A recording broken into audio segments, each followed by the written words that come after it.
यानी बकरियों से काम चलने वाला नहीं बकरियों से काम क्या, बकरों से काम नहीं चलेगा। इधर वो नरेंद्र मोदी वो विश्वगुरु, इससे नीचे कोई बात ही नहीं। मुआवजे के तौर पे 4 बकरी और 1 बकरा किसने नहीं दिया? ये बीजेपी की सरकार, राजस्थान सरकार ने इतिहास रच दिया। दिक्कत आ गई है, बकरी सरकार भी नाम हो गया था। मास्टर जो घर से पढ़ाने जाते हैं बोले तुम सस्पेंड हो जाओ, स्कूल गिर गया, ये कौन सा नियम है भैया? मैं दावा के साथ कहता हूँ, अगर नरेंद्र जी के साथ में कुछ घटना सरकार के द्वारा अब अगर कोई जयपुर में ऐसी घटना होती है, सुन लो भजनलाल जी, मामला थोड़ा अटपटा हो जाएगा।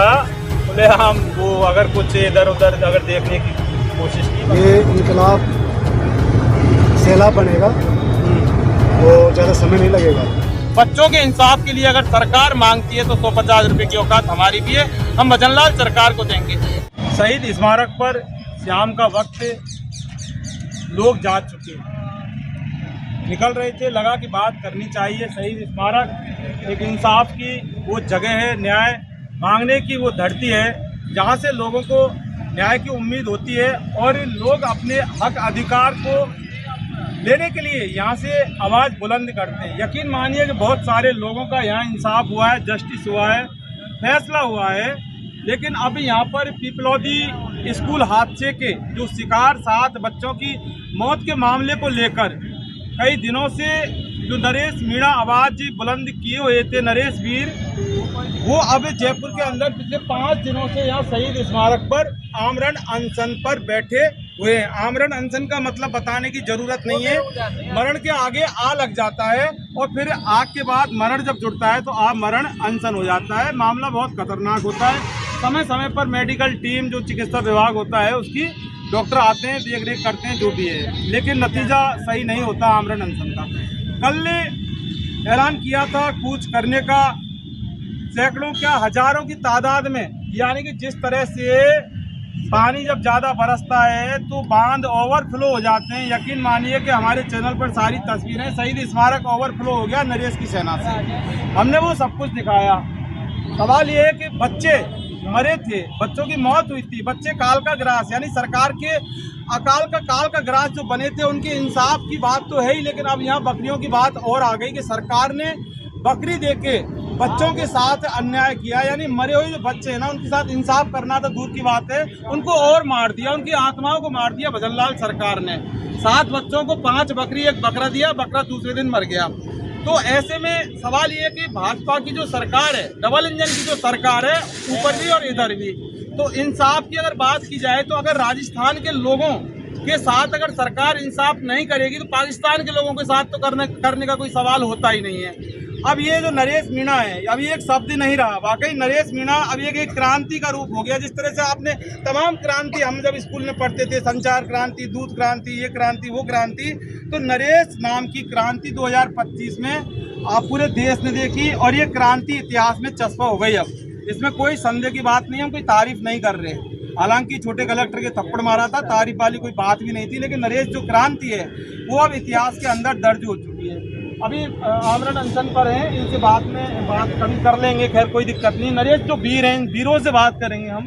ये तमाम जो दिख रहे हैं स्क्रीन पर, ये समर्थक तो नेताओं के होते हैं, लेकिन अगला नेता नहीं है। तो ऐसे में जब कोई सेना होती है तो ये फिर नरेश के वीर होते हैं। हम हमारे चैनल पर हमेशा नरेश के समर्थकों को नरेश वीर नाम से संबोधित करते हैं। हमारी आदत होती है, लोगों को, कई लोगों को पसंद भी नहीं आती, कोई दिक्कत नहीं, हम इनसे बात करेंगे। भैया इस तरह बात आप बताओ कि अभी आगे की रणनीति क्या है? 5वां दिन आपका यहाँ हो गया, कल 4 हो गए थे, आज 5वां, फिर कल 6वां, क्या है मतलब कब तक रहो? जब तक संघर्ष करते रहेंगे, जब तक हमें न्याय मिले, चाहे इसके लिए मरना पड़े, चाहे कुछ भी करना पड़े। हम नरेश जी के साथ हैं और 5 दिन से यहीं बैठे हैं और आगे की लड़ाई भी नरेश जी जैसे जो कहेंगे वो करने के लिए हम तैयार हैं। नहीं, न्याय की डेफिनेशन नरेश जी ने ये कहा था, आपके जो नरेश भाई साहब हैं, इन्होंने कहा था कि आधा मिल गया और आधा मिल जाएगा, मतलब आधा और चाहिए आपको? हमें पूरे 50 लाख रुपए चाहिए, आधे और कम से कोई मतलब नहीं है। नरेश जी ने 50 लाख रुपए के लिए कहा है, वो पूरे 50 लाख रुपए चाहिए और जब तक 50 लाख रुपए नहीं मिलेंगे, सबके लिए 50 लाख या अलग अलग 50 लाख? सबके लिए सब अलग अलग 50 लाख। और इसके अलावा नौकरी भी चाहिए, संविदा के अलावा और कुछ भी चाहिए? जो भी 50 लाख तो कम से कम है ही है, इसके अलावा जो भी गवर्नमेंट देना चाहती है वो तो बात की बात है। यानी बकरियों से काम चलने वाला नहीं? बकरियों से काम क्या, बकरों से काम नहीं चलेगा, बकरों से भी काम नहीं चलेगा। हमें तो पूरे 50 लाख रुपए चाहिए, साथ में संविदा पे नौकरी चाहिए, और भी कुछ देना चाहे गवर्नमेंट तो बात करें। और जब तक हम यहाँ बैठे हैं, नरेश जी जैसे ऑर्डर करेंगे हम करने के लिए अच्छा, तैयार। आपको नहीं लगता कि भजनलाल सरकार पर थोड़ा बहुत भरोसा इसलिए करना चाहिए, जैसे मैं किसी से कुछ मांगता हूँ, जैसे आपसे मैं कुछ मांगता हूँ और आपने मुझे आधा दे दिया तो मैं बैठ जाऊंगा, दे देंगे, आधा भी दे देंगे, तो ऐसा आप भी बैठ जाओ ना, आधा इंसाफ कर दिया, आधा और दे देगी सरकार। नहीं, आधे से काम थोड़ी चलेगा, काम तो पूरे से 50 लाख से चलेगा ना। यदि अपने को खाने की इच्छा 2 रोटी और अपने को आधी टुकड़ा दे दिया जाए तो उससे पूर्ति थोड़ी ना होगी, है ना। पूरी रोटी खाने से या पूरे दापने से पूर्ति होगी, इसलिए हमें तो पूरे 50 लाख की अन्याय हो रहा है, अन्याय क्या, बहुत ज्यादा अन्याय हो रहा है, महान्याय, महान्याय बहुत ज्यादा हो रहा है। सबसे महत्वपूर्ण बात यह है कि भजनलाल जी को चल नहीं रही है, जो भी कुछ चल रही है बाहर से चल रही है, भजनलाल जी के हाथ में। और सबसे बड़ी जिम्मेदारी तो वहाँ की जो अपने सांसद साहब है दुष्यंत सिंह जी, उनकी माता जी वसुंधरा जी की, उनका भजनलाल से भी ज्यादा फर्ज बनता है कि वो 50 लाख रुपए दें और नरेश जी का सहयोग करें, क्योंकि वो वहाँ पे हमारे सांसद जी भी हैं मान लीजिए, और विधायक भी झालावाड़ से वसुंधरा जी है। वो कुछ भी नहीं बोल रहे ना, कुछ नहीं, साथ सपोर्ट बिल्कुल भी नहीं है। यदि उनका सपोर्ट होता तब तक बहुत कुछ काम हो गया। करेंगे कैसे है तो वो क्या बोलते हैं, कमल के फूल वाले, ऐसे कैसे करेंगे ये बताओ। सरकार आपकी, सरकार को लाने वाले आप सरकार के जो जिम्मेदार आदमी हैं, जिनके वोट से अंगूठे से सरकार आई, फिर सरकार आपकी बात को नहीं मान रही, क्यों नहीं मान रही आपकी बात सरकार? उन्होंने पागल बना रखा है, आदिवासियों को समझते नहीं है, वो ये सोचते हैं कि सब लोग हमें वोट देंगे, लेकिन अब की बार ऐसा बिल्कुल नहीं होगा। अब की बार बिल्कुल सरकार चेंज होगी और भजनलाल सरकार को ये करके दिखाएंगे, सरकार चेंज करके दिखाएंगे, जिसे दलितों और गरीबों के साथ में। सरकार कब चेंज होगी? कभी भी कर देंगे सर, कभी भी तख्ता पलट सकता है इनका, है ना? बिल्कुल सर, कभी भी तख्ता पलट सकता है इनका। हमें जस्टिस चाहिए, बिल्कुल चाहिए तो चाहिए, हम लेके उठेंगे। जब तक हमारी डिमांड पूरी नहीं होगी तब तक हम इसी आंदोलन में, इसी भावना के साथ जुड़े रहेंगे कि हमें न्याय लेके उठना है। तो लगता है ना कितनी गलत बात है कि एक जो घर का मुखिया होता है, जो मतलब एक इस तरह से मतलब उम्मीद पालते हैं कि मतलब ये इनकी जिम्मेदारी बनती है, लेकिन वो जब सिंहासन पर बैठ जाते हैं उसके बाद नज़रअंदाज करते हैं, ठीक है, मज़े लेते हैं, खूब एसी महलों में रहते हैं, इसके अलावा खूब उनके पास देने को है लेकिन नहीं देते, मासूमों की मौत पर वो सवाल भी नहीं करते, पूछते भी नहीं है, नहीं लगता अटपटा थोड़ा सा? बहुत बड़ा अटपटा है, ये बातों कहने लायक, उनको सोचने लायक। जो गरीब झोपड़ी से बच्चे निकले हैं उनके परिवार वालों की क्या दशा है? ये तो एसी में बड़े हैं आराम से, क्या मतलब है इनको? ये जाके देखते नहीं है कि ट्राइबल एरिया का क्या हाल हो रहा है। देखिए मामला बहुत गंभीर है, संकट बहुत बड़ा है हमारे राजस्थान में। तो हम यहाँ पर कुछ और बात करेंगे नरेश से। मेरी बात बताओ, सीधी सी बात है कि लोकतांत्रिक देश है हमारा भारत, विश्व में सबसे बड़ा इसका लोकतंत्र माना जाता है। सरकार के पास अगर कुछ नहीं होता है तो सरकार को फिर बोल देना चाहिए कि साहब मेरे पास नहीं है, हमें ऐसा बक्सा है जो वहाँ दे देंगे। ऐसे भी होता है तमाम जो आज से कोरोना फंडिंग सीएम जो भी होते हैं। तो ऐसे में जो एक मासूम बच्चे, देखिए कोई एक्सीडेंटल वैसा मामला नहीं है कि हाईवे पे गाड़ी जा रही है, बस पलट गई, मुआवजा मांग रहे हैं। वो मासूम बच्चे साधारण बच्चे नहीं हैं, वो देश का भविष्य थे।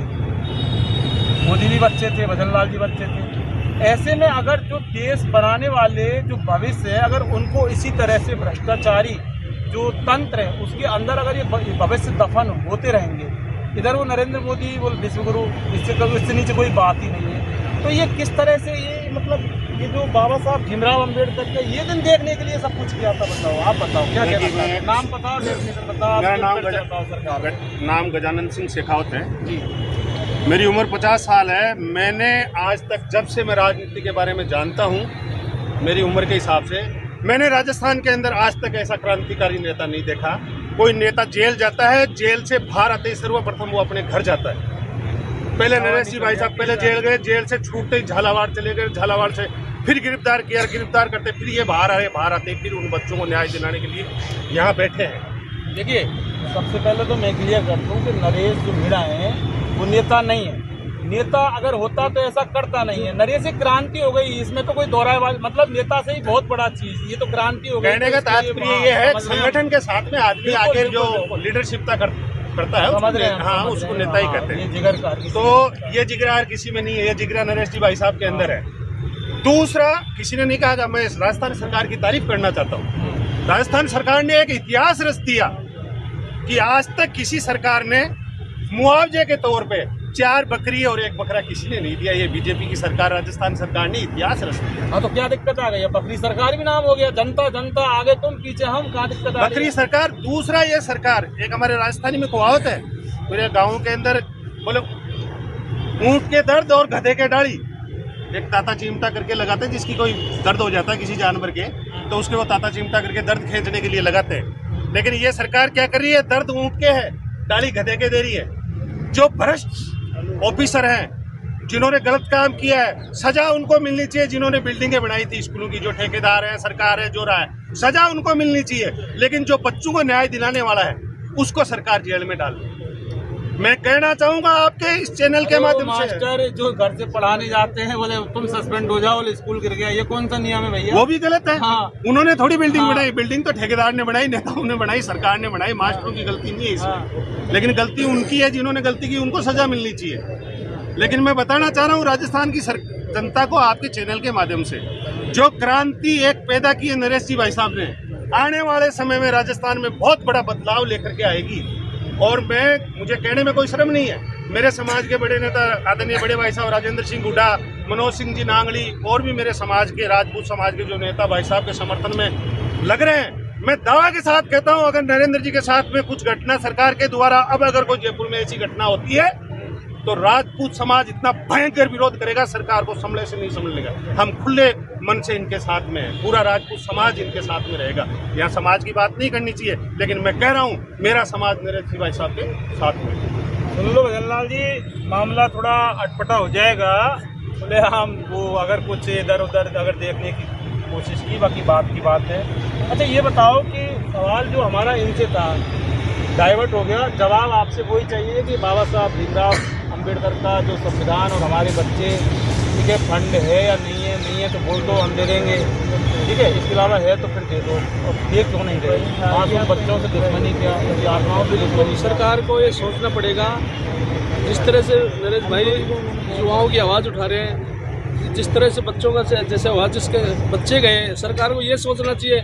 एक एक्सीडेंट में एक लड़का मर जाता है, पूर्ववर्ती सरकार ने 50 लाख रुपए, एक डेयरी बूथ, एक नौकरी 2 घंटे के अंदर दे दी। तो इस सरकार को देने में दिक्कत कहाँ आ रही है? मैं किसी पार्टी का कार्यकर्ता, किसी का नेता नहीं हूँ, बाकी मैं ये कह रहा हूँ नरेश भाई के साथ हमारा पूरा समाज और हम यहाँ भाई साहब आह्वान करेंगे, हम एक इनके आह्वान के ऊपर हम यहाँ बैठेंगे। जब तक ये कहेंगे इनके साथ हम मौन अनशन भी, भूख हड़ताल भी, जैसे भी भाई साहब का आदेश है वैसे हम साथ। भाई देखिए, आपका नाम क्या है भैया? रणवीर सिंह चौहान नहीं मेरा नाम। आपका नाम बता दीजिए। गजानन सिंह शेखावत, विधानसभा जाजपुर। भाई ऐसा तो मामला है नहीं है, चलो कोई नहीं, आप बताओ। अंकल से पूछते हैं, चलो आप नहीं इनसे पूछते। ये जो व्यक्ति है, ऐसा तो नहीं है कि साहब मुझे कुछ चाहिए, मेरे बच्चों को नौकरी चाहिए, मेरे बच्चों के लिए फीस चाहिए, समझ रहे बात को? हम क्या बहुत बड़ी गहराई बात बता रहे हैं। और ऐसा भी नहीं है कि यहाँ पे जो लोग रहते हैं, जो बच्चे फोन किया वो तो सबके बच्चे, और सबसे पहले सरकार के बच्चे, वो बच्चे तो चलो मान लो नरेश मीणा के बच्चे, नरेश मीणा सरकार का बच्चा, हम आज तक सरकार की, कुछ सरकार तो माई बाप होती है। तो फिर ये दुर्दशा क्यों? राजस्थान कैसे, मतलब राजस्थान, आप लोग राजस्थान, ये राजस्थान, अब पधारो मारो देश और वो आगे, तो ये कैसे इसकी जो राजस्थान की साख वहाँ पर्यटन में जो विदेशी लोग आते हैं कैसे जाएगी? साख जो जा रही है, जो ये पर्ची सरकार है, ये पर्ची सरकार जो बच्चे स्कूल में दफन हुए, नाम बदल गया इसका नाम बदल गया, सरकार हो गई, और पर्ची सरकार हो गई, और पर्ची सरकार के बाद में ये बकरी सरकार हो गई। दूसरा, जो बच्चे वहाँ दफन हुए हैं वो बच्चे पढ़ लिख के कर्नल भी बन सके, वो बच्चे एक IAS और ऑफिसर भी बन सके। उन बच्चे की जो कीमत लगाई है सरकार ने, ये बहुत ही एक सोचने वाला विषय है। और इस विषय पर हर समाज को, हर नेता को, हर पार्टी को ये संन्यास लेना चाहिए कि इस आने वाला भविष्य बच्चों का ये सरकार किस मोड़ पे लेके आएगी। और जो नरेश भाई जो चीज़ को संघर्ष में खड़े हुए हैं, ये कोई बच्चे नहीं, ये एक शेर है जो सर्व समाज के लिए हमेशा तट पे खड़े रहते हैं, हर जगह न्याय मांगते हैं और हर जगह न्याय की गुहार करते हैं। ये इनका उद्देश्य है, सर्व समाज के साथ है। मैं हरिचरण जगरवाल, जयपुर, गुजर की। तो निशान दिखाना। देखिए, ईश्वर अल्लाह तेरो नाम सबको सद्बुद्धि दे भगवान। अब सवाल ये है कि यहीं से सरकार का जो सरकारी खेल चालू होता है, चलो इस पर नहीं जाएंगे, मामला बढ़ जाएगा। मामला इंसानियत का, मामला हमारे बच्चों का, ये बच्चे हमारे। और सबसे बड़ी बात यह कि बच्चे क्या बनते, बच्चे मर गए लेकिन इंसाफ नहीं मिल रहा। देखिए, मतलब घटना हो गई, चलो आशा ही मान लो, हम तो सरकारी मर्डर बोलते हैं, हत्यारी सरकार को बताते, चलो एक बार मान लो कि हम थोड़ा ओवरफ्लो हो जाते हैं, कॉन्फिडेंशियल, ये हादसा था, लेकिन न्याय तो दे दो फिर। न्याय तो देंगे इनसे, है ना, ये अपने मन से नहीं देंगे। ये इनकलाब सैलाब बनेगा, वो ज़्यादा समय नहीं लगेगा। तो जितनी जल्दी ये बकरी सरकार समझ ले, ये अच्छा रहेगा, ठीक रहेगा, सेहत के लिए भी ठीक रहेगा सर, तो बाकी समझा देंगे। देखिए, सारांश जो हमारी बात का ये निकलता है कि 8 महीने टॉक की जेल, वो छोटे कलेक्टर के थप्पड़ के बाद जो अमित चौधरी वाला एपिसोड हुआ था, 8 महीने मिलॉर्ड ने जमानत खारिज कर दी। साहब लगा बहुत बड़ा ये घटना खारिज की है जो पुलिस ने लिख के दिया था। उसके बाद जैसे ये व्यक्ति छूटता है, इसी तरह से न्याय, क्योंकि अब इसकी आदत पड़ गई भाई नरेश मीणा की कि न्याय, बिना न्याय के काम नहीं चलेगा। कहीं पे भी कुछ भी न्याय के लिए चले मांगेंगे तो ये जाएंगे, क्योंकि न्याय की पुजारी अब इनको माना जाता है। उसके बाद फिर भजनलाल सरकार ने झालावाड़ अस्पताल को बीच में ले ला के, और इस तरह से 151 चली है, और उसके बाद सुबह देंगे आपको छोड़ देंगे। उसमें 1 महीना वहाँ हो गया, यानी कि 9 महीने में बच्चा पैदा हो जाता है, नो डाउट। ये बंदा 9 महीने जेल के अंदर किसी चोरी चकारी, मर्डर, रेप, बलात्कार के केस में नहीं रह के आए थे। ये सिर्फ अपने जस्टिस, अपने जो वहाँ के लोग होते हैं, जनता के जस्टिस के लिए जेल में रहकर आए, और उसके बाद ये फिर आ गए। सवाल ये है कि अब ये नरेश मीणा वो नेता नहीं है, हालांकि सवाल और भी हैं, बहुत सारे बात करेंगे, जिन नेताओं के साथ वो कैमरे माइक वाले वो आगे पीछे डोलते हैं। ये बंदा एक क्रांति है, और इसका जो किसी ने दिखाया नहीं दिखाया, बाकी हमने लाइव दिखाया, पूरा लाइव टेलीकास्ट कराया। जब वहाँ से जब लोग आते थे, नरेश मीणा जिंदाबाद और नरेश मीणा जिंदाबाद, तो वाकई हमारी भी आत्मा एक बार सिहर उठी कि ये कोई आंदोलन नहीं है। लेकिन अगर सरकार को इंसाफ क्यों नहीं सरकार देना चाहती? क्या सरकार के पास फंडिंग नहीं है? सरकार के पास पैसा नहीं है? सरकार के पास अगर वाकई बजट नहीं है, इंसाफ का बजट, तो फिर सरकार एक बार स्टेटमेंट दे दे। इस तरह से हम ये यहाँ से नरेश के वीर के जो ये लोग हैं, नरेश वीर हैं, ये वहाँ दे देंगे सरकार को कि साहब इसमें डोनेट आ जाएगा, आप मांगो तो सही, एक बार बोलिए। और यकीन मानिए कि 150 रुपये की औकात तो हम भी रखते हैं। देखिए 3 मोबाइल जब रखते हैं ना, तो इतना तो हम भी डाल देंगे, लेकिन इसमें तो नहीं डाल पा रहे क्योंकि इतना नहीं है। लेकिन बच्चों के इंसाफ के लिए अगर सरकार मांगती है तो 150 रुपये की औकात हमारी भी है, हम भजनलाल सरकार को देंगे। लेकिन सवाल ये है कि अब जस्टिस तो सरकार को देना पड़ेगा, और अगर सरकार जस्टिस नहीं दे पाती मासूम बच्चों, पीपलौदी वाले जो बच्चे हैं, तो फिर जनता, पूरे राजस्थान की, नॉट पीपलौदी, पूरे राजस्थान की जनता भजनलाल सरकार से जस्टिस लेकर रहेगी, इंसाफ लेकर रहेगी। समझ रही है सरकार हमारी बात को, हमारी भावनाओं को समझिए आप सरकार, कि अगर आपने इंसाफ नहीं दिया तो राजस्थान की आवाम, वो जनता जो आपको गद्दी पर बैठाई है, वो जनता, वो आवाम आपसे इंसाफ लेगी, इंसाफ किसी भी कीमत पर लेकर रहेगी। क्योंकि जब क्रांति, किसी चीज में जब क्रांति आ जाता है ना, वो इतिहास में चस्प हो जाता है। तो ये जो नरेश क्रांति है, ये इंसाफ आपसे लेगी, आप दे दो ठीक रहेगा, नहीं तो फिर ये लेना जानता है आदमी, इतना तो बताने की जरूरत नहीं है। लेकिन वक्त उस इंतजार का है, उस वक्त का है, उस घड़ी का है, उस पल का है, जब हमारे नन्हे मुन्ने जो बच्चे दफन हो गए, भ्रष्टाचार के स्कूल के अंदर दफन हो गए, उनको इंसाफ कब मिलेगा? वो डेट, वो टाइम, उसका इंतजार तो सबको रहेगा कि इंतजार मुझे भी रहेगा। बाद में हम दिखाएंगे 2-4 दिन बाद, लेकिन दिखाएंगे जरूर। इन्वेस्टिगेशन मीडिया के लिए ईशान कुमार के साथ शहीद स्मारक से मैं जितेंद्र सरकार।